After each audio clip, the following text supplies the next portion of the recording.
Fala, cariocada! Otávio Leite como presidente do PSDB do Rio. Alexandre de Moraes determinando uma multa de 100 mil reais para Daniel Silveira. Paz incentiva a vacinação. E quer Carnaval Carioca 2022, Sebetiba e Guaratiba e a reserva podem ficar debaixo d'água em breve.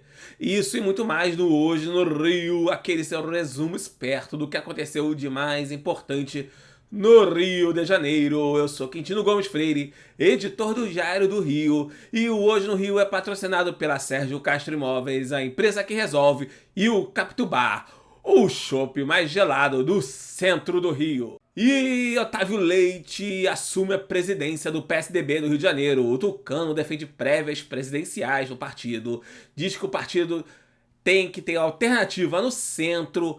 E isso deixa dúvida, será que eles vão realmente apoiar Cláudio Castro para sua reeleição? Até ontem o nome de Maxi Lemos, que vai ser secretário-geral do partido, era o provável nome para ser secretário de Infraestrutura e Obras no lugar de Bruno Casuhiro, que ainda não foi exonerado, ele está ali num verdadeiro limbo. Entretanto, é bom dizer que ele disse o seguinte: o Rio de Janeiro não pode se dar ao luxo de rupturas ou arritmias que paralisam a busca por seu erguimento econômico. O governador Cláudio Castro vem exercendo o trabalho com maturidade. É uma piscadela para Cláudio Castro? E se ele defende o centro, defender alguém que vai ter o Bolsonaro do lado, é de verdade? Não acho que não. É realmente uma dúvida aí que fica. E de onde será que o deputado federal Alexandre Silveira, do PSL, vai retirar os 100 mil reais de multa que o ministro do STF, Alexandre de Moraes, decretou hoje para ele depois de estar sendo investigado por violação do uso de tornozeleira eletrônica? Ainda por cima, ele tem 48 horas para pagar isso e ainda não está descartada uma prisão preventiva dele. Vamos lembrar que ele está com um processo no Comissão de Ética da Câmara de Deputados. A Comissão de Ética que é bem mais lenta, muito mais lenta que a Comissão de Ética da CBF. Quem diria? E Dudu Paz quer que todo mundo se vacine logo. Aproveitando que hoje é quinta-feira, então usou TBT, que é uma clássica hashtag nas redes sociais, e botou: tá bom, eu confesso que isso estimula sim. É Rio na alma, show coronavírus, bora vacinar, vai ter carnaval em tempo, por enquanto usem a máscara e sigam as regras, hein? E ele insiste para que o carioca não fique escolhendo a vacina, que o importante é todo mundo estar vacinado, para que possamos voltar a ter os eventos do Rio de Janeiro. Vacine sim, não escolha a vacina, que ninguém é sommelier de vacina por aqui. Pesquisa da Climate Central, uma ONG formada por cientistas e jornalistas, que tem por objetivo pesquisar e noticiar os fatos das mudanças climáticas, traz uma notícia nada positiva para quem mora no litoral do Rio de Janeiro. Em seus cenários mais pessimistas, que eles levando em conta que o nível do mar está aumentando muito e que a maioria da região costeira está abaixo do que se imagina, mostra que Guaratiba, Sepetiba e Reserva já pode ter problemas em 2030 se nada for feito. Em 2100, ou seja, ainda durante essa geração, a cidade pode estar praticamente toda alagada abaixo do mar, submersa, cantando aquela música Chico Buarque, né? Escafandristas virão. Em algumas regiões ali você troca o trem pelas barcas. O mapa tá lá no diariodorio.com, é uma situação muito preocupante.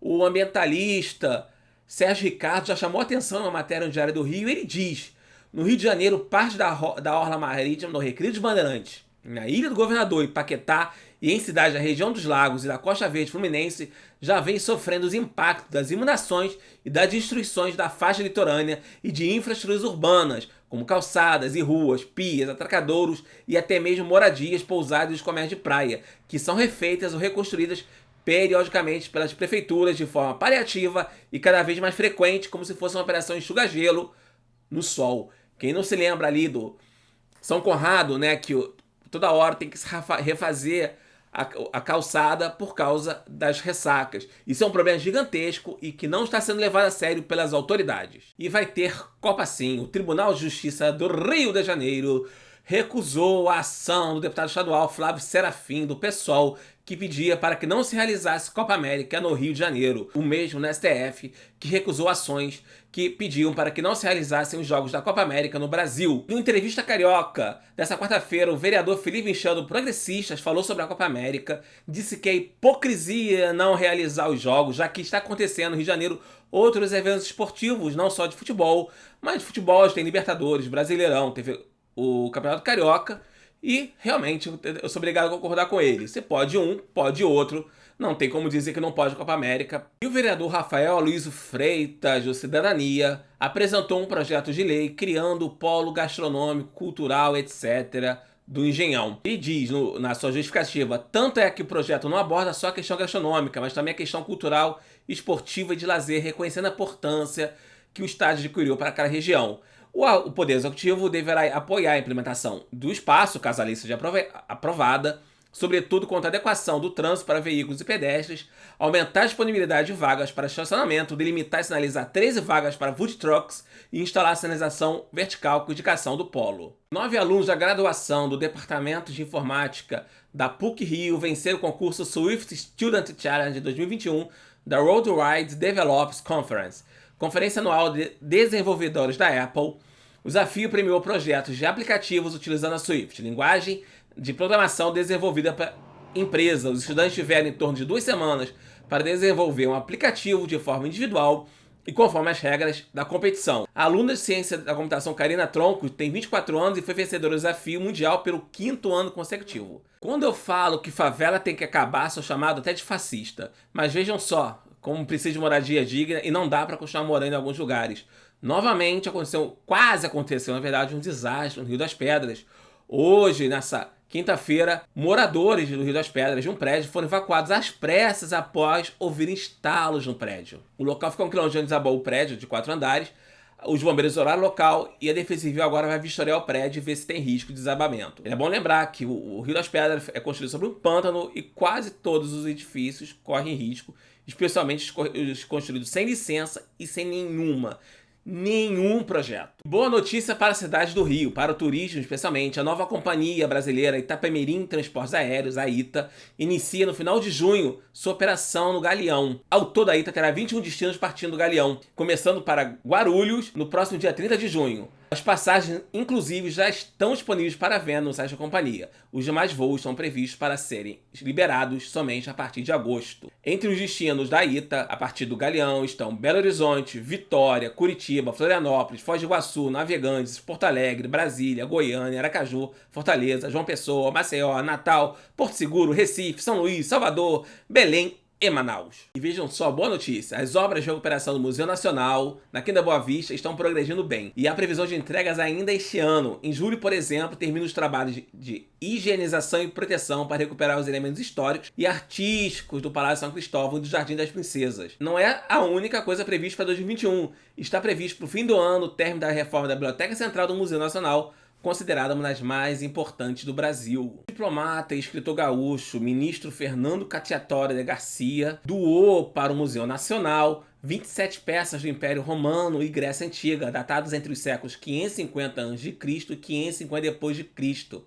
A doação coincide com o aniversário de 203 anos do museu. O acervo foi formado entre 1974 e 2004, a partir de aquisições feitas pelo diplomata no Rio de Janeiro, São Paulo, Nova York, Londres, Paris, Amsterdã e Berlim. A peça mais antiga, de 550 a.C., é um tijolo arquitetônico que ornamentava um templo da Grécia Antiga. Depois de tanto tempo parado, os investimentos no Porto Maravilha estão voltando. Teve no sábado o lançamento de um empreendimento residencial e agora a Praça da Harmonia do Gamboa deve ganhar também um novo prédio residencial. O projeto prevê a construção de residencial de lofts com 3 andares e 7 unidades cada um, com 45 metros quadrados. O local é próximo ao Moinho Fluminense e a ideia dos lofts atende principalmente ao público jovem, interessado em morar em uma das áreas mais promissoras da cidade. Trata-se do primeiro residencial do engenheiro Rafael Lucente, fundador do Grupo Volo, previsto para ser lançado em setembro desse ano. E o vereador Marcos Paulo, do PSOL, sempre ligado às causas animais, apresentou o projeto de lei prevendo multa para quem acorrentar animais no Rio de Janeiro. A proposta prevê multas de R$ 1.000 a R$ 10.000 caso a infração seja cometida por estabelecimentos comerciais e R$ 1.000 a R$ 5.000 para indivíduos, que também serão proibidos de participar de concursos públicos. O PL foi aprovado em primeira votação, segue para a segunda votação. De acordo com o Dr. Marcos Paulo, que também é veterinário, diz: acorrentar um animal por longos períodos é uma conduta desumana porque priva o bicho de sua liberdade e pode ocasionar diversos traumas. Nossa sociedade precisa revisar a forma como percebe a vida animal. São seres capazes de sentir dor, medo, alegria. Animais não são coisas e precisam ser respeitados. Desde a criação do selo Pet Friendly em dezembro do ano passado, mais de 1.000 estabelecimentos já se cadastraram em todo o estado. O último a entrar para esse grupo de amigos dos animais foi a loja de vinhos Gran Cru em Copacabana, que já oferecia ração e água para os animais abandonados que passavam por sua porta.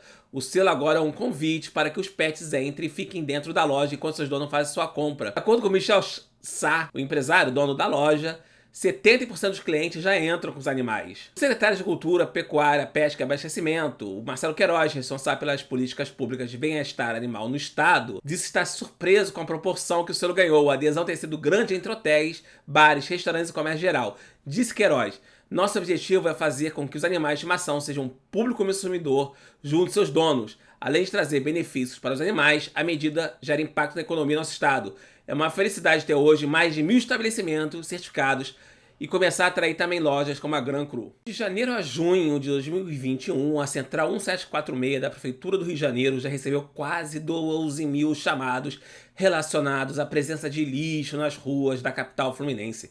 Esse número representa uma média de 75 por dia. Do total, 11.974, 11.125 são reclamações referentes à remoção em rua e 849 solicitação de limpeza em terrenos baldios. Todo mundo sabe que nem é problema da Conlurb, é problema do carioca mal educado que não sabe segurar o lixo e joga na rua de qualquer jeito. E sem contar o dono de cachorrinho que nem tirar o cocôzinho dele tira. Isso, senhores, foi o que aconteceu hoje no Rio. Nem preciso lembrar para curtir, comentar, compartilhar, assinar o inscrever, assinar o sininho, mandar pros amigos, comentar aqui pra gente responder e tudo mais. E lembrando sempre que o Diário do Rio tem conteúdo todo dia, aqui no YouTube, aqui no podcast, além do nosso site diariodorio.com e nossas outras redes sociais.